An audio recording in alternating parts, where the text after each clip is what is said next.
Hello everyone, I hope आप सभी लोग बहुत अच्छे होंगे और उतने ही अच्छे तरीकों से आप सभी लोगों की पढ़ाई चल रही होगी। तो फिर से इस वीडियो में हम लोग देखने वाले हैं आपके कक्षा 10वीं विषय हिंदी की प्रश्न उत्तर। तो सभी प्रश्न उत्तर को बहुत ध्यान से आपको देखना है, समझना है, ताकि इस वीडियो के साथ ही आपकी जो तैयारी है बहुत अच्छा हो पाए और दोबारा आपको पढ़ने की जरूरत ना पड़े। ठीक है, तो इकाई 2 समसामयिक मुद्दे से क्वेश्चन आंसर देखेंगे, जिसमें 2.2 मीन्स अपनी अपनी बीमारी, जिसके लेखक है भाई हरिशंकर परसाई जी। तो इसके हिसाब से पूरे पार्ट में जो भी इंपॉर्टेंट क्वेश्चन है बोर्ड में पूछे जाते हैं उन्हीं प्रश्नों के आंसर्स हम लोग देखेंगे, वो भी विथ ब्रीफ सटीक बोल सकते हैं। ठीक है, तो फर्स्ट क्वेश्चन आपकी स्क्रीन पर है, उसके आंसर्स भी आप लोग देख पा रहे होंगे कि बीमारी शब्द को लेखक ने किन किन संदर्भों में प्रयोग किया गया। तो इसको आपको छोटा रूप में भी पूछा जा सकता है और बड़ा रूप में भी पूछा जा सकता है, मीन्स 2 मार्क्स और 3 मार्क्स दोनों के लिए पूछे जा सकते हैं। तो आपको यह समझना पड़ेगा कि कब कैसे लिखनी है। तो देखो, अगर 2 नंबर के लिए आपको पूछे तो आपको सिंपल से लिख लेना है कि बीमारी शब्द की व्यंजना, महत्वाकांक्षा, अपेक्षा, प्राणघात आदि संदर्भों में की गई। देखो, बीमारी क्वेश्चन क्या है कि बीमारी शब्द किन लेखक ने किन किन संदर्भों में प्रयोग किया है। तो बीमारी शब्द का प्रयोग लेखक ने अभिव्यंजना, महत्वाकांक्षा, अपेक्षा, प्राणघातक आदि सब संदर्भों में किया है। ये आप लिख सकते हो अगर 2 मार्क्स में पूछे, बट यही क्वेश्चन आपको 3 मार्क्स के लिए पूछे जाएंगे।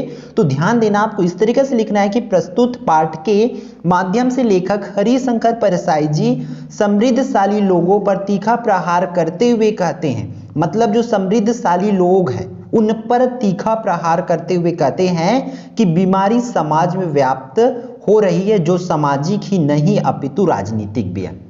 उनके कहने का मतलब ये है, वो सीधा सीधा इसमें याद रख सकते हैं कि हरिशंकर परसाई जो समृद्धशाली लोगों पर तीखा प्रहार करते हुए कहते हैं कि जो बीमारी समाज में फैल रही है वो सामाजिक ही नहीं बल्कि राजनीतिक बीमारी भी है, ये कहते हैं। फिर अर्थात उनके कहने का मतलब ये है कि बीमारी जो है अभिव्यंजना, महत्वाकांक्षा, अपेक्षा, प्राणघातक आदि के संदर्भ में उसका प्रयोग किया गया है, ऐसे आप लोग लिख सकते हो। ठीक है, तो ये रहा क्वेश्चन 1। तो इसको आप लोग अगर नहीं होंगे आपके पास स्टडी मटेरियल तो इसको नोट कर लीजिए, अदरवाइज आप स्क्रीनशॉट करके रख लीजिए इस वीडियो को देखने के बाद जो है, या आप खुद से बिना देखे आपको लिख लेना है अपनी कॉपी में। ठीक है, फिर नेक्स्ट क्वेश्चन की ओर चलते हैं। नेक्स्ट क्वेश्चन आपकी स्क्रीन पर आ गई। क्या बोला जा रहा है कि पाठ में दिया गया शोक समाचार बड़ी प्रसन्नता की बात है से क्यों शुरू होता है। देखो, हम अक्सर देखते हैं कि शोक समाचार जो भी बताया जाता है उसको दुखी से बताया जाता है या अलग टोन में बताया जाता है ना, बट यहाँ पर जो शोक समाचार है, शोक समाचार को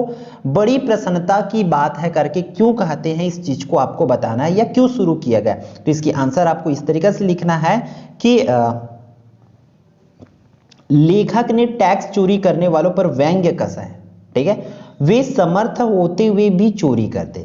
देखो क्या किया लेखक ने, सीधा सीधा लेखक कौन है भाई, लेखक हरिशंकर परसाई जी, जो समृद्धशाली लोग हैं, मतलब अच्छे खासे लोग हैं, धनवान लोग हैं, उन पर व्यंग्य करते हैं। इस तरीके से आप उसको बढ़ा सकते हो अपने शब्दों में, व्यंग्य करते हुए कहते हैं कि आप समर्थ होने के बावजूद भी, मतलब आप चाहो तो वो नहीं कर सकते, लेकिन आप समर्थ होते हुए भी क्या करते, चोरी करते हैं। उन्होंने व्यंग्यात्मक तरीके से यह कहा है कि सामान्य व्यक्ति पर आदि टैक्स लगे तो प्रसन्नता की बात होगी।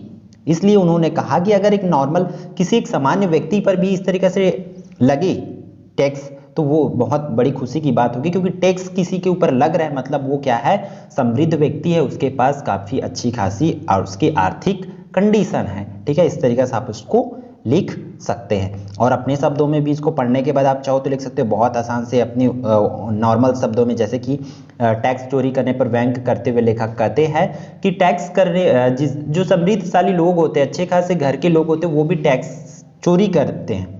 ठीक है, और कहते तो अगर इस तरीके से खुशी की बात इसलिए होगी, तब होगी, बड़ी प्रसन्नता की बात तब होगी जब हर एक व्यक्ति को टैक्स लगे और हर एक व्यक्ति को टैक्स की बीमारी हो। ऐसे आप इसको लिख सकते हो पाठ के आधार पर। ठीक है, फिर नेक्स्ट क्वेश्चन है आपकी स्क्रीन पर। क्या बोला जा रहा है, गांधी जी विनोबा जैसों की जिंदगी बर्बाद कर गए। गांधी जी जो है विनोबा जैसे को जिंदगी बर्बाद कर गए, इस पंक्ति का क्या मतलब है इसको बताना है। ठीक है, तो देखो क्या बोला जा रहा है कि कभी समाज में फैली इन बीमारियों से ग्रसित समाज को प्रतिष्ठित व्यक्तियों व्यक्ति बनना चाहते हैं। कवि का मानना है कि सिद्धांत, जीवन मूल्य, आदर्शवादिता आदि लोगों को दुख देने का कारण बन गई है। देखो गांधी जी विनोबा का जिंदगी इसलिए बर्बाद कर दी गई, इसका मतलब ये है कवि के अनुसार कि किसी का भी अगर जिंदगी की बात करें तो सिद्धांत, जीवन मूल्य, आदर्शवादिता इसके वजह से ही दुख के कारण बन जाती है। ईमानदार व्यक्ति का आज के समय में जीना मुश्किल है, ठीक है। इस वजह से उन्होंने ऐसा कहा है क्या कि गांधी जी विनोबा जैसों की जिंदगी बर्बाद कर गए।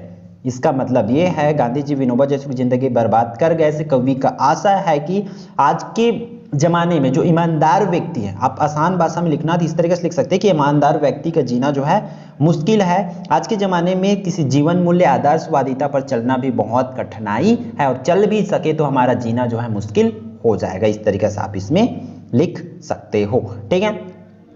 फिर नेक्स्ट क्वेश्चन आपकी स्क्रीन पर है, क्या बोला जा रहा है कि टैक्स को बीमारी के रूप में देखने का क्या आशय है। तो देखो आखिर टैक्स की बीमारी से लेखक क्यों मरना चाहते हैं, तो वाली क्वेश्चंस भी आपको पूछे जाते हैं, तो उसकी भी आंसर देखेंगे।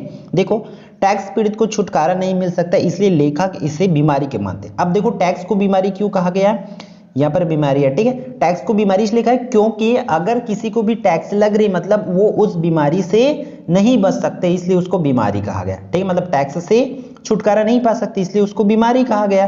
फिर टैक्स बीमारी नहीं, आवश्यकता है। जिन पर टैक्स लगता है वह उनकी आय का प्रमाण देता है, अतः टैक्स देने में इंकार नहीं होना चाहिए। आप इस तरीके से उसको बढ़ा करके लिख सकते हैं, ठीक है। फिर अपन नेक्स्ट क्वेश्चन की ओर चलते हैं। क्वेश्चन नंबर 5 आपकी स्क्रीन पर है, क्या बोला जा रहा है कि लेखक टैक्स की बीमारी को क्यों अपनाना चाहता है। तो लेखक ने समाज के उन सभी समृद्धशाली लोगों पर कटाक्ष व्यंग्य करते हुए, प्रहार करते हुए कहते हैं कि मैं भी टैक्स की बीमारी से ग्रसित हूं।